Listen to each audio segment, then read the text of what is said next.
Hello student, मैं आपकी teacher प्रेरणा सक्सेना। आज हम अपना छोड़ा हुआ पाठ कंप्लीट करते हैं। कुछ आगे समझाने की कोशिश करती हूँ मैं आपको। आप लोग बुक खोल लीजिए अपनी। पार्ट 3 जो अपन ने छोड़ा है अभी, उसको अपन कंप्लीट करते हैं। जो चौथा इसमें पॉइंट दिया था, पेज नंबर कितने पे थे? 23 पर थे, है ना।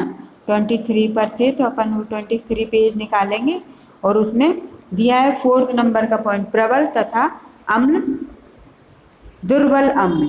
मतलब ज़्यादा जोरदार, मतलब जोर से जो जिसका प्रभाव ज़्यादा रहता है वो, और जो कमज़ोर रहती हैं वो। ताकतवर और कमज़ोर, प्रबल माने जो जिसका वो ज़्यादा रहता है प्रभाव, प्रबल रहती है, और दुर्बल जो होती है वो कमज़ोर रहती है। ठीक है ना। तो वो मैं पढ़ती हूँ। आज अपन फिर से स्टार्ट करते हैं। पार्ट 3, अम्ल, क्षार और लवण पाठ। तो प्रबल तथा दुर्बल अम्ल। कुछ अम्ल अत्यंत तीव्रता से अन्य रसायनों के साथ अभिक्रिया करते हैं, जबकि कुछ अम्ल बहुत ही मंद गति से अभिक्रिया करते हैं। मतलब कुछ तो बहुत तेज गति से क्रिया करने लगते हैं, और कुछ जो रहते हैं वो धीमी चलती है, उनकी प्रक्रिया आराम से चलती रहती है। उदाहरण के लिए गंधक का अम्ल, शोरे का अम्ल तथा नमक का अम्ल बहुत तीव्र, नेक्स्ट पेज पर, अभिक्रिया देते हैं। कौन कौन से? शोरे का अम्ल, गंधक का अम्ल और नमक का अम्ल। ये बहुत तेज प्रक्रिया देते हैं, है ना। और इन अम्लों को प्रबल अम्ल कहते हैं। इसके विपरीत एसिटिक अम्ल, साइट्रिक अम्ल तथा कार्बोनिक अम्ल अत्यंत धीरे धीरे अभिक्रिया करते हैं, अतः ये दुर्बल अम्ल कहलाते हैं। जो प्रबल अम्ल, जैसे मान लो क्वेश्चन बन जाए प्रबल अम्लों के नाम बताओ, तो अपन क्या बता देंगे? गंधक का अम्ल, शोरे का अम्ल और नमक का अम्ल। जो तीव्र क्रिया देते हैं वो कौन से अम्ल कहलाते हैं? तो ये तीनों नाम लिख सकते हैं। और जो कमजोर दुर्बल रहते हैं उनके नाम पूछें तो अपन ये लिख सकते हैं, कौन कौन से? एसिटिक अम्ल, साइट्रिक अम्ल तथा कार्बनिक अम्ल। ये धीमी प्रक्रिया देते हैं, अभिक्रिया देते हैं उसको, अतः ये दुर्बल अम्ल कहलाते हैं। दुर्बल अम्लों का कई बार हम अपने खाद्य पदार्थों में भी प्रयोग करते हैं। पेय पदार्थों में स्वाद को बढ़ाने के लिए उनमें कार्बनिक अम्ल का प्रयोग किया जाता है। ठीक है। अब नंबर 5वां पॉइंट है, अम्लीय विलयन विद्युत के सुचालक होते हैं। जो अम्ल विलयन रहते हैं, अम्लीय विलयन, वो क्या रहते हैं? विद्युत के सुचालक, मतलब विद्युत में काम आ जाते हैं। सभी अम्ल विद्युत के सुचालक होते हैं। अम्लीय विलयनों में से विद्युत धारा आसानी से प्रभावित हो जाती है। इन अम्लों में से क्या होता है? विद्युत की जो धारा रहती है वो आसानी से प्रभावित हो जाती है, चली जाती है। पीतल तथा तांबे के बर्तनों पर कलई करना। पीतल तथा तांबे के बर्तनों पर कलई की परत चढ़ाने से बर्तन चांदी की तरह चमकने लगते हैं। अपन पीतल और तांबे के बर्तनों पे चांदी की कलई लगवा लेते हैं बाजार से, तो वो चांदी की तरह चमकने लगते हैं, कलई हो जाती। तो यह परत बर्तनों को इमली तथा नींबू जैसे अम्लीय पदार्थों की अभिक्रिया से बचाती है। स्टेनलेस स्टील जैसी धातुओं के बर्तनों का प्रयोग करने से बर्तनों का भोज्य पदार्थों में अम्लीयता का कोई प्रभाव नहीं पड़ता। फिर अपन इसमें कलई करवा के जब अपन खाना रखते हैं उस बर्तन में, तो उसका कोई प्रभाव इस पर नहीं पड़ता कि उसमें कुछ वो आए, खटास वगैरह या कुछ भी। तो वो कलई करी हुई है तो वो तो करी हुई है, उससे कुछ वो नहीं पड़ता इस पर। अब आता है अम्लों के उपयोग। अम्ल काय में उपयोग किए जाते हैं उसके बारे में। गंधक का अम्ल तथा सल्फ्यूरिक एसिड यानी H2SO4, इसका प्रयोग पेट्रोलियम के शोधन में किया जाता है। यह संचालक बैटरियों में प्रयोग किया जाता है। जल अवशोषक के रूप में भी इसका प्रयोग किया जाता है। कौन कौन से? गंधक कई चल रहा है ये भी, है ना। प्रयोगशाला में यह अम्ल अन्य प्रयोगों को करने के लिए उपयोग में लाया जाता है। यह अमोनियम सल्फेट जैसे उर्वरक बनाने में काम में आता है। यह कागज, चमड़े तथा वस्त्र उद्योगों में प्रयोग किया जाता है। कौन सा अम्ल? गंधक का अम्ल या सल्फ्यूरिक एसिड या H2SO4। ठीक है। सेकंड नंबर का है नमक का अम्ल या हाइड्रोक्लोरिक एसिड या HCl। ठीक है ना। इसको HCl के नाम से भी जानते हैं, हाइड्रोक्लोरिक के नाम से भी जानते हैं, और शुद्ध हिंदी में जानेंगे तो नमक का अम्ल।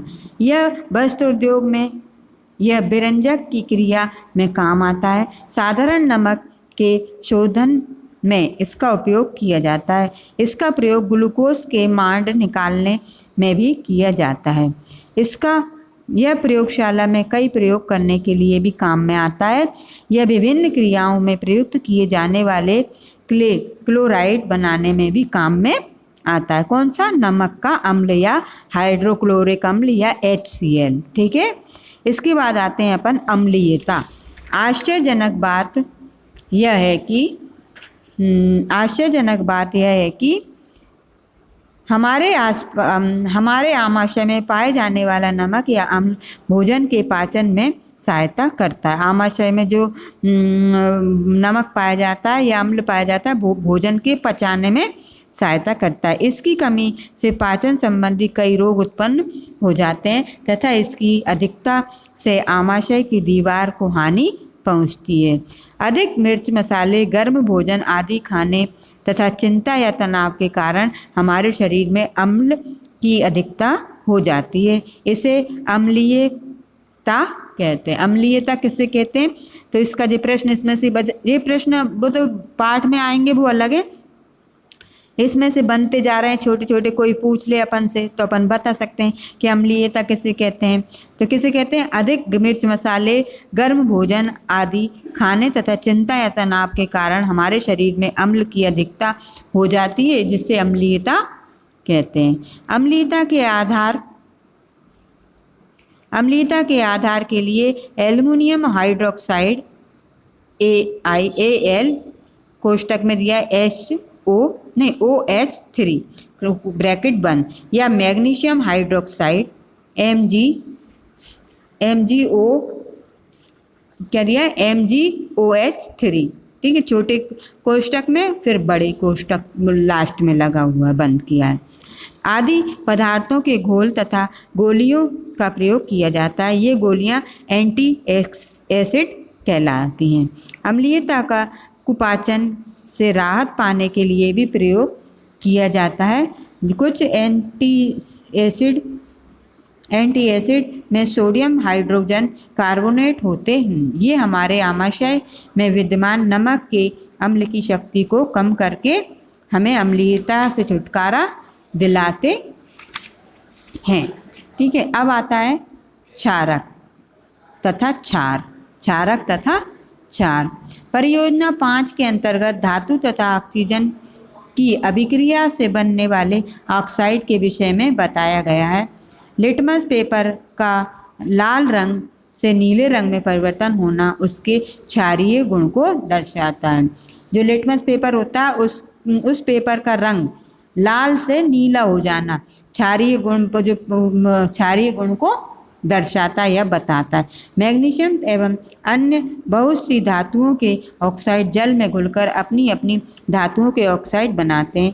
जिन यौगिकों के एक अणु में एक या एक से अधिक हाइड्रोक्साइड OH समूह उपस्थित होते हैं वे यौगिक क्षारक कहलाते हैं। क्षारकों के कुछ उदाहरण निम्नलिखित हैं। कौन कौन से हैं? कास्टिक सोडा या सोडियम हाइड्रोक्साइड या NaOH। इसका प्रयोग साबुन, कागज, रेयान तथा औषधि आदि, नेक्स्ट पेज पर आते हैं, आदि बनाने में तथा अभिकारक के रूप में किया जाता है। मीठा सोडा या बेकिंग सोडा या सोडियम बाइकार्बोनेट, या इसका जो सूत्र है NaHCO3। मीठे सोडे का उपयोग कुछ व्यंजन पकाने, अम्लीयता को दूर करने तथा औषधियाँ बनाने में किया जाता है। नंबर 3 पे आता है धावन सोडा या वाशिंग सोडा या सोडियम कार्बोनेट। इसका सूत्र है Na2CO3। धावन सोडे का उपयोग वस्त्रों की धुलाई के लिए किया जाता है। जो अपने घर में अपन साबुन या सर्फ जो रहता है ना, उसको बोलते हैं धावन सोडा या वाशिंग पाउडर या सोडा। ठीक है, उसका वो सूत्र क्या है? Na2CO3। ठीक है।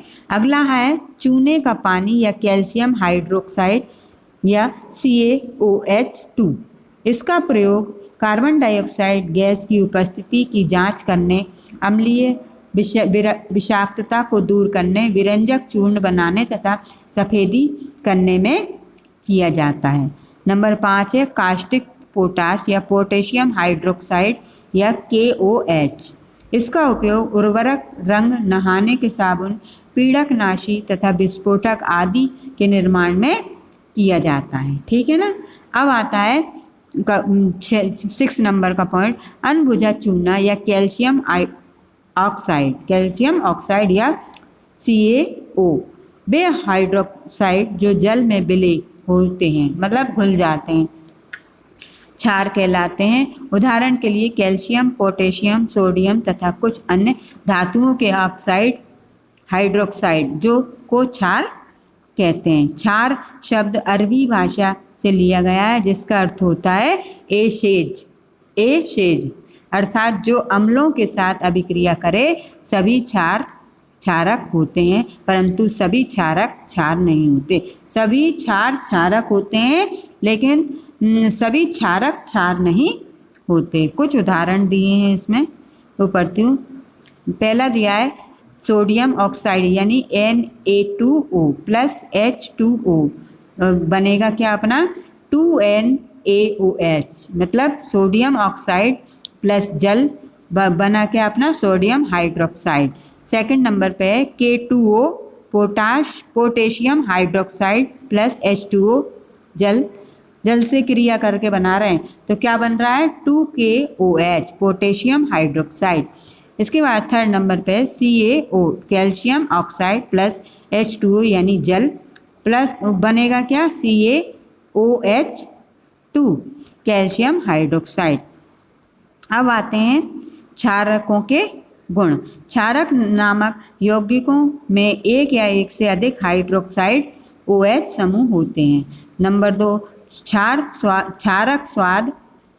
का स्वाद जो रहता है वो कड़वा रहता है। क्षारक साबुन की भांति चिकने लगते हैं। ये लाल लिटमस के घोल को नीला कर देते हैं। ये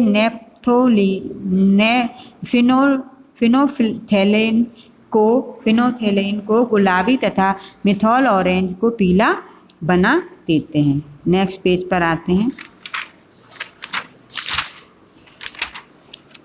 पर आते हैं। अम्लों के साथ अभिक्रिया करके क्षारक लवण और जल बनाते हैं। NaOH प्लस HCl बनेगा क्या NaCl प्लस H2O। अब है अम्लों की ही भांति क्षारक भी प्रबल तथा दुर्बल प्रकृति के होते हैं। क्षारक भी जो रहते हैं वो जिनका प्रभाव ज़्यादा भी होता है और दुर्बल कमज़ोर भी होते हैं और ताकतवर भी होते हैं। कुछ विलयनों को क्षारकीय तालिका में देखिए। उदासीनीकरण। अब आते हैं उदासीनीकरण पर। उदासीनीकरण की परिभाषा अग्रलिखित प्रकार से दी जा सकती है। अम्ल तथा क्षार को उचित अनुपात में परस्पर मिलाने की उस क्रिया को जिसमें वे एक दूसरे के गुणों को नष्ट करके विलयन को उदासीन बना देने का प्रयत्न करते हैं, उदासीनीकरण कहते हैं। इस अभिक्रिया के फलस्वरूप लवण तथा जल उत्पन्न होते हैं। क्षार प्लस अम्ल बनेगा क्या लवण प्लस जल। उदासीनीकरण अभिक्रिया को समझने के लिए परियोजना 6 तथा 7 के अंतर्गत दिए गए प्रयोग कीजिए एवं उन्हें समझिए। कुछ इसमें विलयन दिए हैं और इसकी प्रकृति दी हुई है। और उदासीनीकरण अभिक्रिया के कुछ उदाहरण निम्नलिखित हैं। ये जो उदाहरण दिए हैं इनको अपन पढ़ सकते हैं, ठीक है ना। आगे है अतः क्षारों की अम्लों के साथ अभिक्रिया के फलस्वरूप लवण तथा जल का निर्माण होता है। उदासीनीकरण की अभिक्रिया में लवण शब्द उन यौगिकों के लिए उपयोग किया जाता है जो यहाँ क्षारों व अम्लों की उदासीनीकरण अभिक्रिया में बनते हैं। ठीक है, तो बच्चों आज अपना इतना ही इस चैप्टर को करते हैं। बड़ा पार्ट है ना, तो इसको कुछ हिस्सों में अपन बांट दिया है, तो आज इतना ही रहने देते हैं। अगली नेक्स्ट वीडियो में फिर मिलेंगे, तब तक के लिए थैंक यू, बाय बाय।